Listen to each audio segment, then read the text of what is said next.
Thanks for joining us today. Just want to give you, as you can see, talking about e-commerce and a distribution from a 3PL perspective and just even a general distribution perspective. Things to think about as we get into expanding or adding e-commerce and fulfillment as a service in your operation. My name's Lance Jordan, Director of Professional Services with Made for Net. Hey everyone, thanks for coming. My name's Grant Taylor. I'm the VP of Warehousing for Taylor Logistics. We're a 3PL based in Cincinnati. I'm actually part of the 7th generation. We've been around since 1850, mostly focused on food. So just our quick agenda, a little history of 3PL, some retail and e-commerce trends that we're seeing, going through in more detailed fashion some operational considerations that we've taken into consideration from a WMS perspective and operators are taking in from an operations perspective, different technology and systems solutions that you might think about as you grow this service. Again, talking about the warehouse management system, and then some customer success stories, things that we've seen, operational decisions and system decisions that were made from some of our customers. So, a lot of words up there, but I guess all of this kind of outlines how 3PL as a term and as an industry has grown and advanced over the years. And I think we think back to the 60s, it was a building and a truck.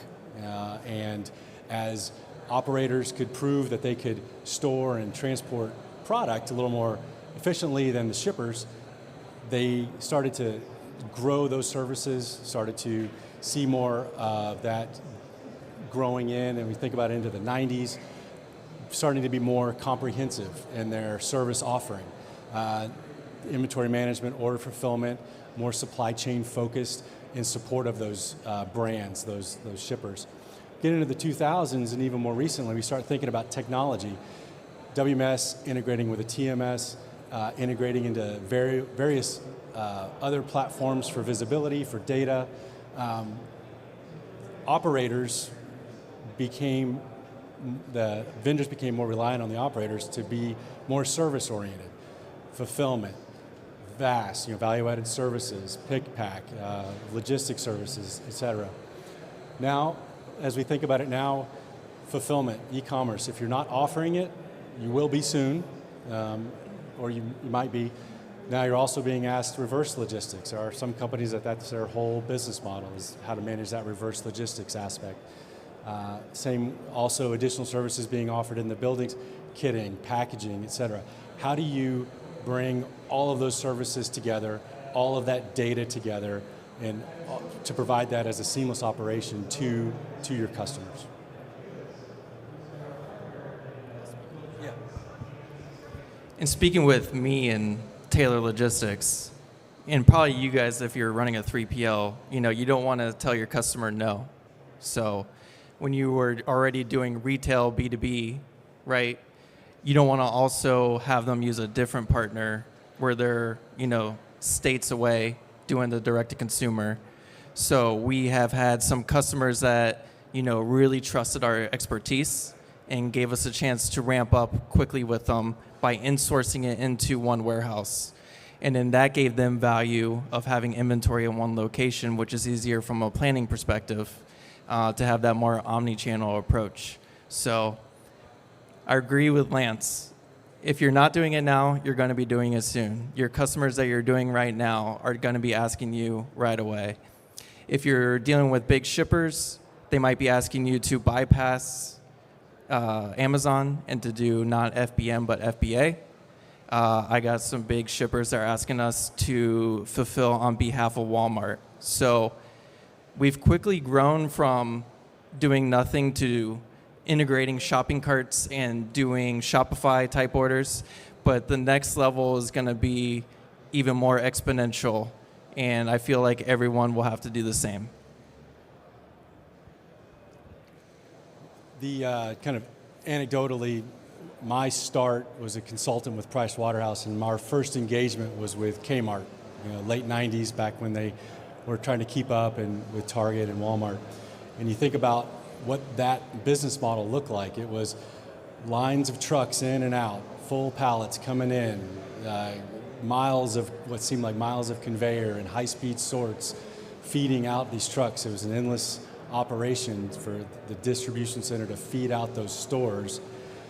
Now, they're doing everything they can to bypass the distribution center, go direct to the consumer, put more of the burden downstream into the operators, the 3PLs, to take that final mile delivery off of their hands and handle it themselves. So it is a growing requirement.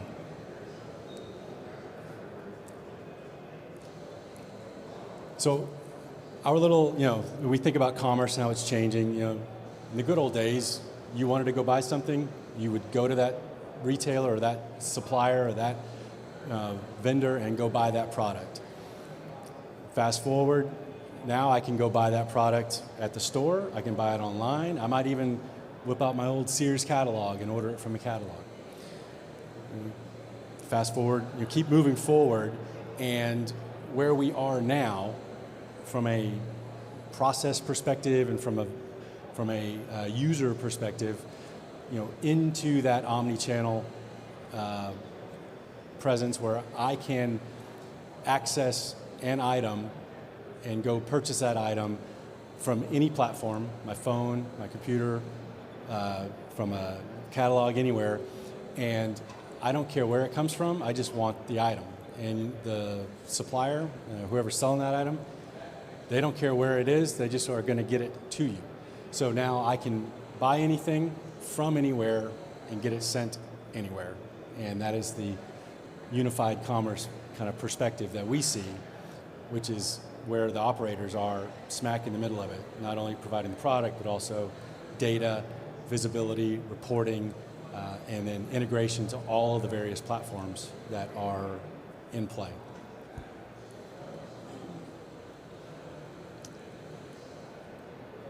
Quick stats. I think we all kind of like stats. What we're looking at in terms of retail sales, right, kind of growing, since 2010, and the percentage of e-com. I think that we even taking the COVID spike of e-com and retail out, you can see that it's increasing. But what it also shows is that it's not just e-com that's increasing, fulfillment that's increasing, it is just sales in general.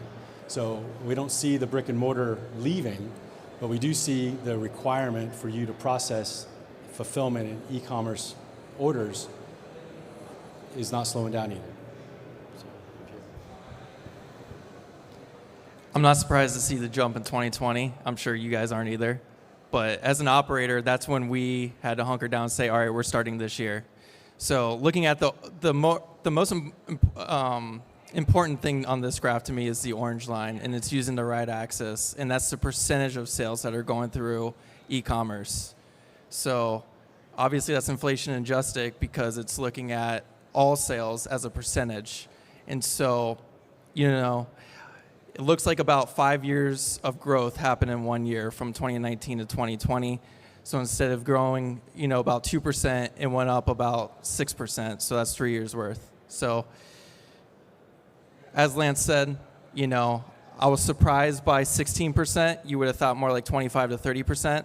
So you can see the untapped potential that, these retailers like Chewy's and Walmart e-com and Amazon still have room to grow, which is why you see these huge valuations in these e-commerce companies. So, it's a good thing for us in the e-commerce world because you still need a warehouse, of course, to fulfill these orders.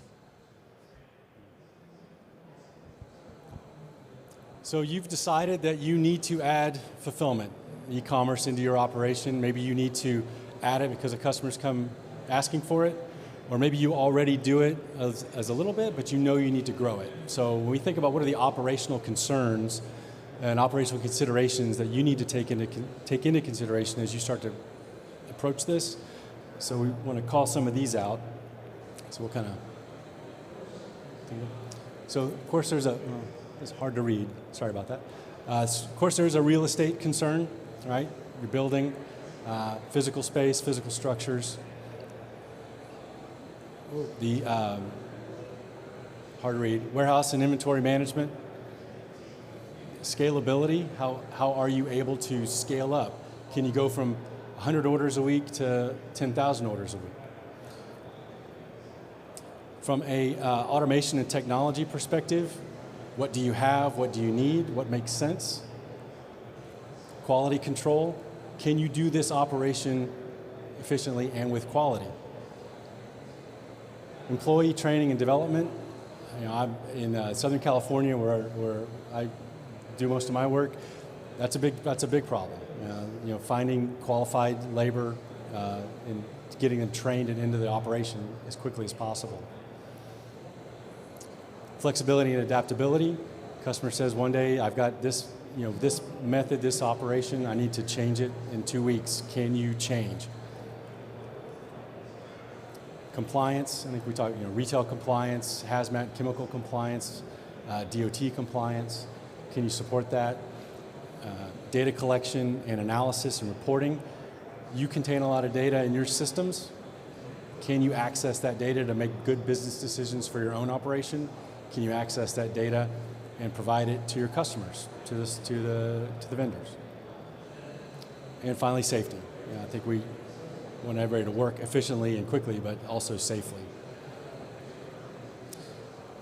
So when we think about, questions that you should ask yourself, are you selling into this service or are you expanding it? That changes your next steps. Understanding your current state and being honest about the gaps. If you can't be honest about where you're lacking, you're never gonna close the gaps. Understanding what your current workflow is versus what the to-be workflow is gonna be, because it is gonna change. And then also considering your customer mix. Will you need to shuffle customers around? Does it make sense to run these two customers out of the same building or the same space? Do they have a complementary product set, or are they going two different places, two different product mixes? So we want to talk about some of these just specifically. Got a good friend, Errol, who likes to talk about the real estate complexity, and he likes to ask if anybody's driven by an Amazon distribution center. Because not only are their buildings big, but their parking lots are big, right? So when we start talking about real estate, we're talking about physical space, but also the parking lot, the outside space for the number of people that you are going to have in your building. In the building itself, are you racked? Are you not racked? Do you have the right picking methodology, the right picking infrastructure? Do you have enough break rooms inside? I don't know, some other real estate considerations that you guys had to consider. Yeah, big thing right now with lease accounting standards is even when you're leasing a building, you got to have that liability on your balance sheet.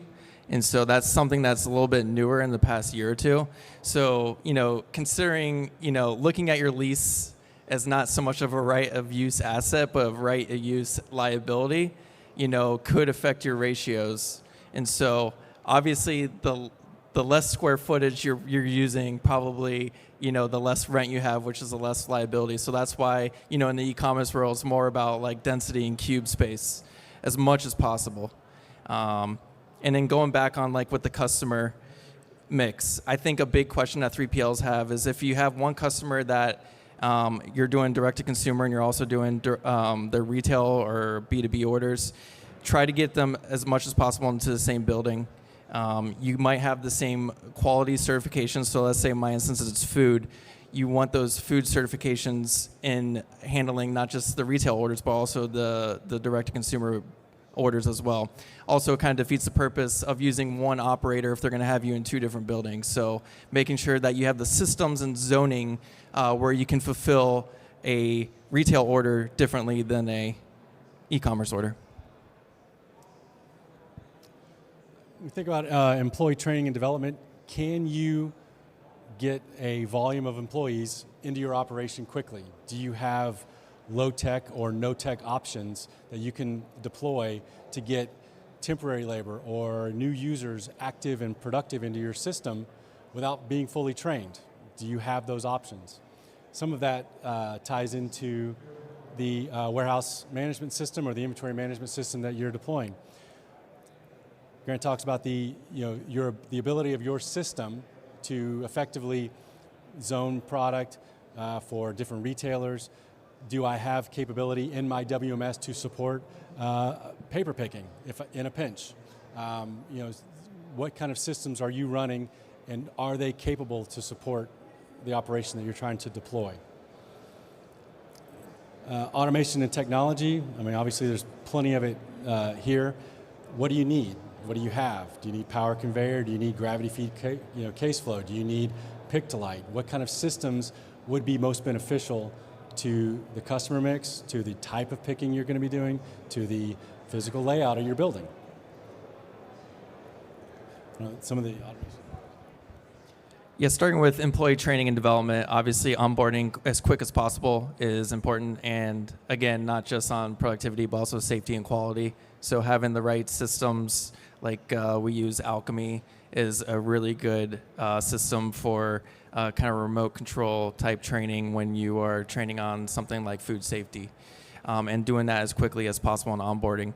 One thing I want to mention that is something to look at if you are a 3PL provider is if you're using temp employees for this type of work, which I feel like a lot of us are, maybe partnering with your best temp agency and having them manage the people. I know it seems like you're outsourcing the outsource, but it is something to consider, and then they can charge you a cost per unit, and then you just need to make sure that you're above that amount. So something to think about as well is relying on your temp agencies to not just send you people, but also to manage them.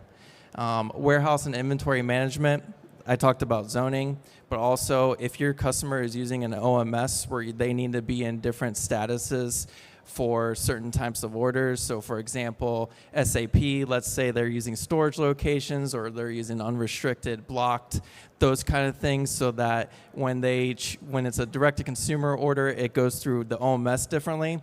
You want it to go through your WMS differently. So maybe there's different statuses and stuff like that to pick the e-commerce orders versus a retail order if you're doing that omni-channel approach. If you're only doing direct-to-consumer in one building, then you probably don't have that problem, but think about broken cases. If you break a case and it's going to direct-to-consumer, well, you don't want it to go to the retailer. So you got to set that aside, and maybe that's where inventory statuses and zoning and stuff like that goes into play. Think about replenishment, whether it's pallet or case replenishment. Automation technology, I mean, yeah, that's why we're all here. Seems like everything is getting better and better. So, with the integrations that you can have, make sure you have a WMS that can integrate with any automation and technology. And then as you scale, that will help you with that. The last little nugget that I want to call out is the data collection and analysis. There's a lot of data, right? And do you have access to the data to make good business decisions for your operation? It's all there, and say in our system or in most systems. How do I pull that out? How do I act on that efficiently? How do I present that to my operations team, my management staff, to make better decisions in the building? How do I also present that to customers so they can make better business decisions? I think being able to provide that as a service, I think, is also becoming a greater request and almost a requirement from customers. They need dashboards, they need data, they need real-time access to the information so they can make better decisions.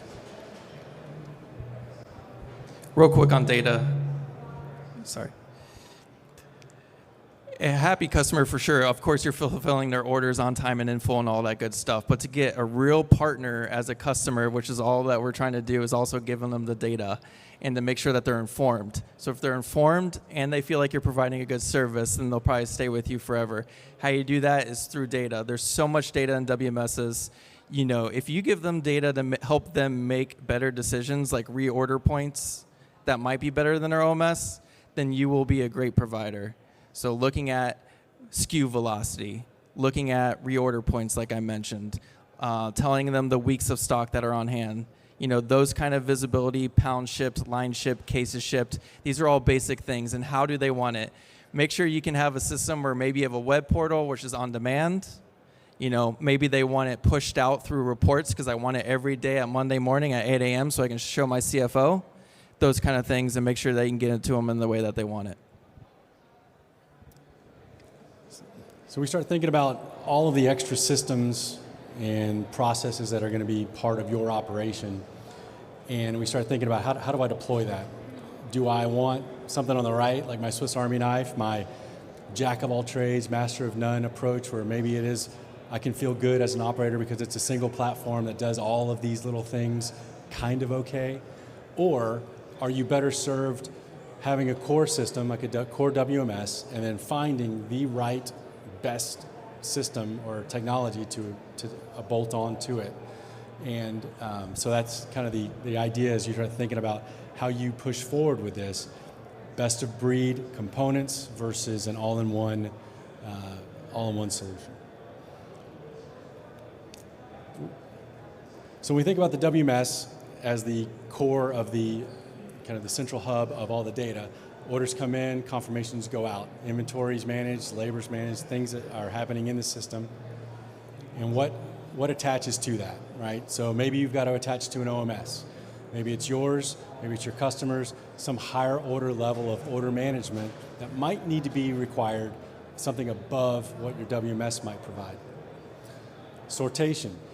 Would a high-speed sorter be beneficial to you and your operation or to this customer? Voice and pick to light, different picking methods.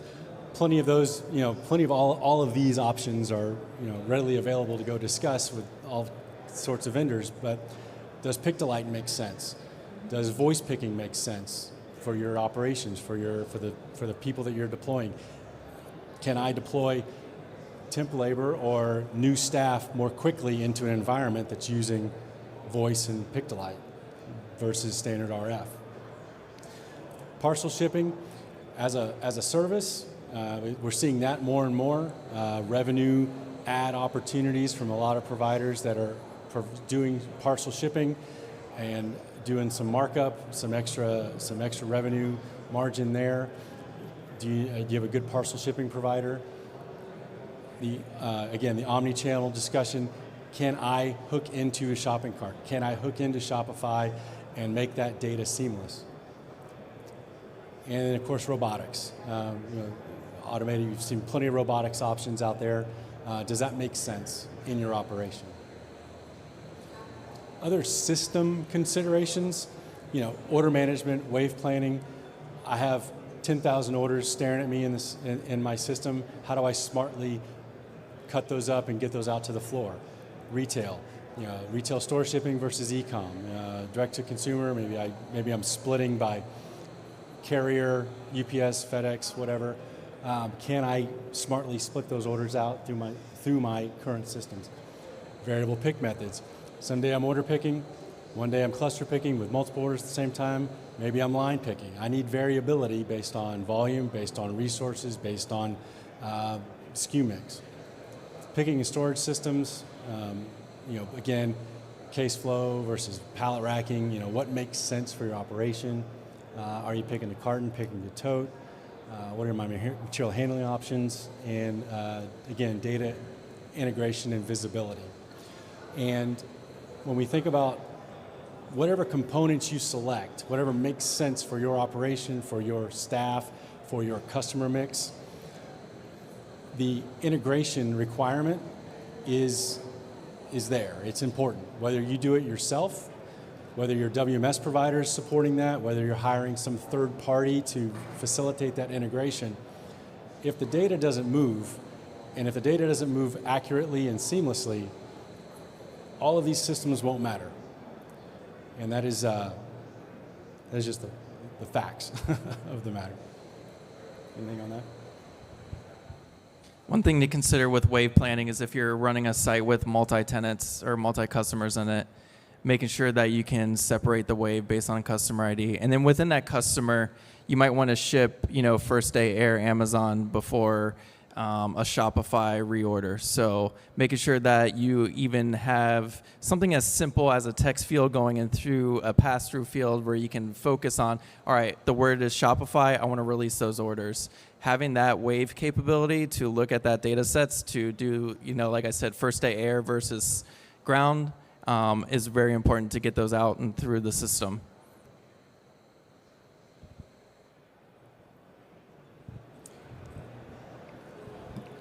So we wanted to kind of touch on a couple of customer profiles that you know that we've worked with from a WMS perspective.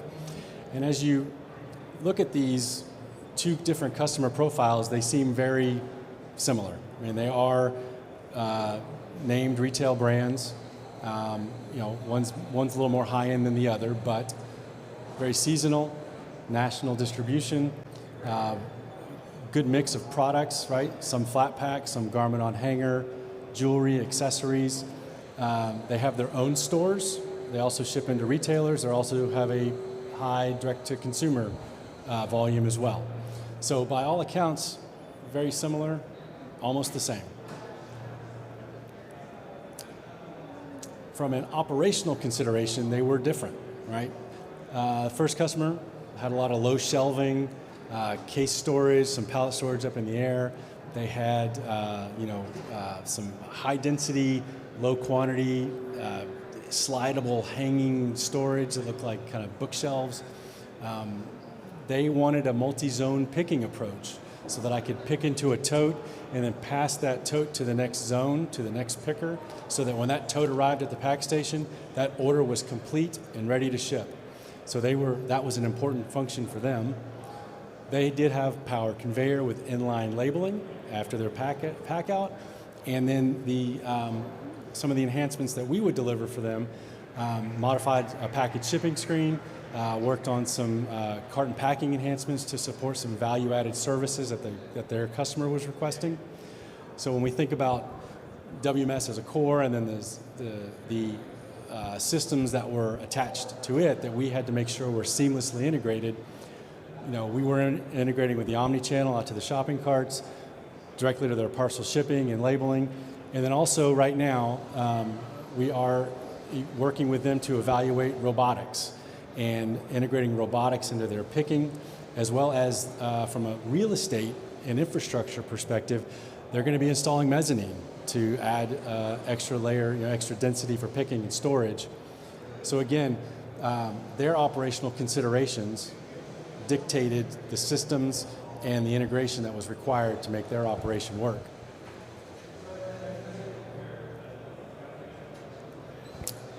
Second customer, again, from a product mix perspective and from a profile perspective, basically the same.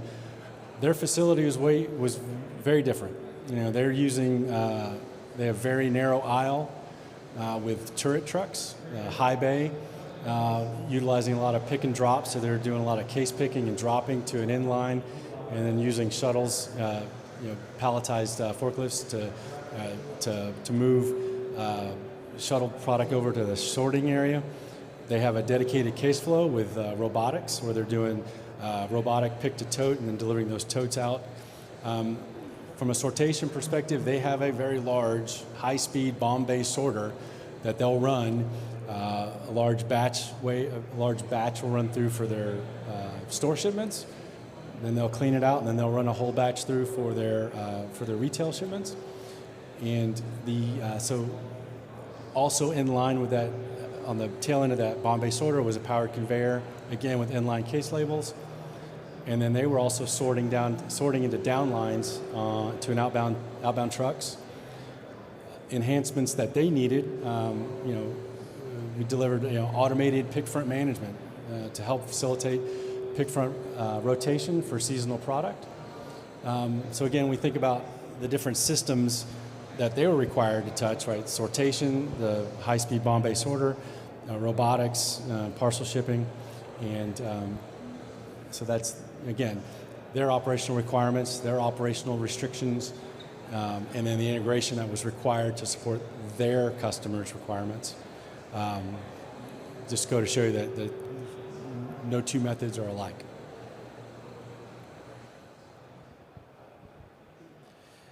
With us at Taylor, the main integrations have been voice, parcel shipping, and omni-channels.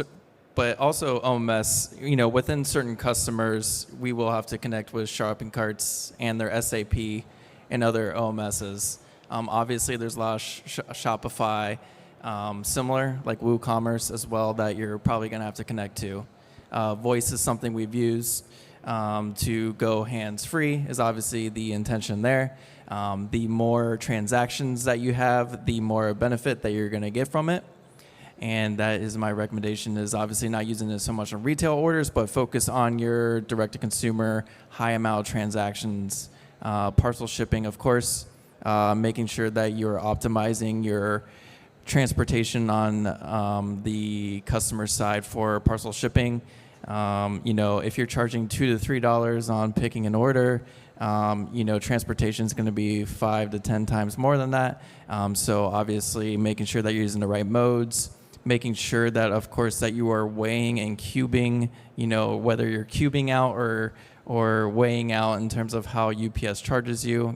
They're going to look at your cube more when you have light products. So making sure that you're looking at Cubiscans that are telling the system how big the box is, or if you have that already in your system, because believe it or not, when a box is 8 by 8 by 9, that's off by 1/10 or 2/10 of an inch. And then if they round up, you're now telling your parcel shipper the wrong sizes, and then they're recharging you, and did you pass it on to the customer? So making sure that you have the right box size and that is going correctly. And then, of course, if you have heavier product, then they're going to be looking more at the weight. Omnichannel, of course, talked a lot about that. Fulfilling within the same warehouse, no matter what mode, what customer it's going to, being able to strategically set up the warehouse and the warehouse management system to handle every single type of mode. So again, going back to some of the points, looking at what are my real estate and physical space requirements, what are my storage and picking systems that are available and should be evaluating, and then the systems to attach to it. They're all going to be different. It's going to really go back to evaluating your processes, your customers' requirements, as you make those decisions on how to integrate it all together. So when we think about what's next, right? So we are expanding our services for fulfillment, our e-com, and it's one thing to just get it running. It's one thing to maybe increase some volumes, but what else should you be thinking about? I think Amazon has kind of spoiled all of us with same day, next day delivery, and if it's not coming from Amazon, it's going to be coming from you as the operator. Can you accommodate same day and next day shipping? Can you accommodate that effectively? Can your systems accommodate that effectively? Concepts around micro fulfillment centers. I might not need 500,000 square feet. I might need 50,000 square feet right down the street from a high density urban spot, right? So can you, as an operator, do you have the technology, the systems, the people to start those up, to pop up those micro centers and still be effective and productive in a smaller footprint? Of course, sustainable and environmentally friendly practices. People are going to ask. You've got to have an answer. And then also on-demand warehousing. Can you provide temporary space? Do you have the systems and the people capable to provide temporary space, temporary warehousing for on-demand requirements for customers? Can you do that and provide that as a service with your current technology mix or your current operational mix and be effective with it and support those customers? I would also say as well, there's new companies out there where they will find you the customer, right? So you got to give them your case pick rate, your order fulfill rate, and then they will then tell you what customers you're handling. So I would say that's kind of similar to on-demand warehousing, because your customers could change weekly with that kind of model. So, that's becoming more and more prevalent as well. Again, from a technology perspective, plenty of new and happening trends right outside. Automation and robotics. We've seen all manner of different robotics options and automation options. My fun little nugget, according to Gartner, who we all trust, it says by 2026, 75% of the largest enterprises will have some amount of automated robotics in their operation.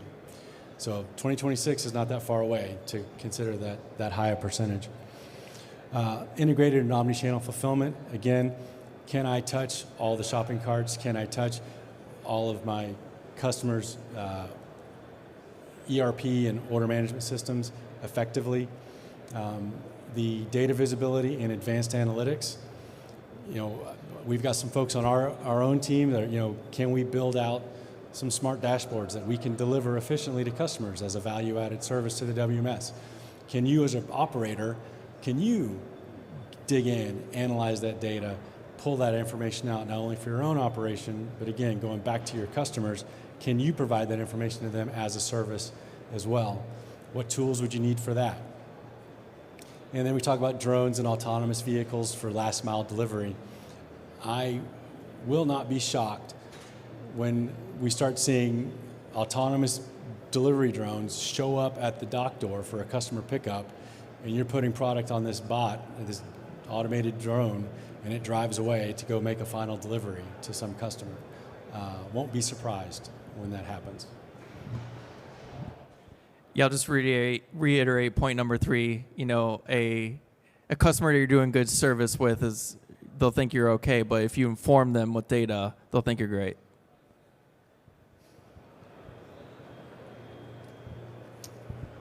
And I think that was it for that slides. I think that the a couple of additional takeaways from a planning perspective. When you started operating and you were approached by a customer that says, hey, I've got this small piece of business, I need e-com, I need fulfillment. You're like, got it. 2 weeks later, they say, hey, that new thing we started selling, that new business division we opened, well, it really took off. In 2 weeks, I'm going to need you to process 10,000 orders. Have you planned for that? Have you planned for that inevitability, perhaps, that volume is going to increase? And I think that's certainly a takeaway. And as you start thinking about adding the service, growing the service, always planning for the next service, always planning for the next incremental increase in productivity, increase in customer SKU mix or variability, kind of continuing to plan for that going forward.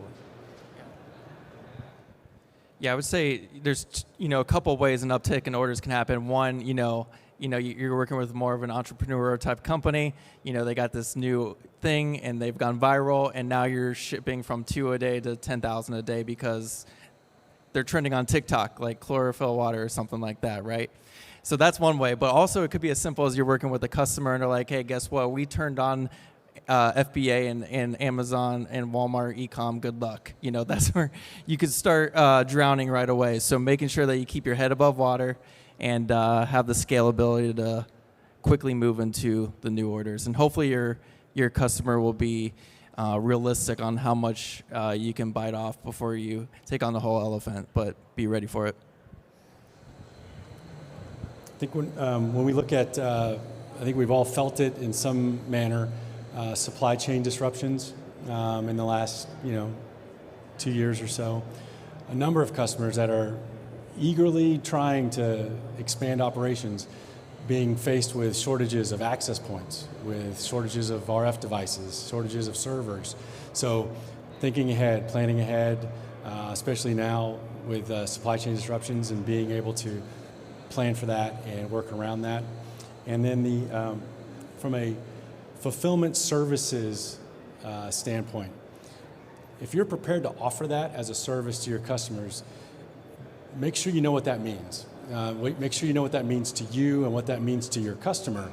If I tell somebody that I offer full spectrum fulfillment services, does that mean packaging?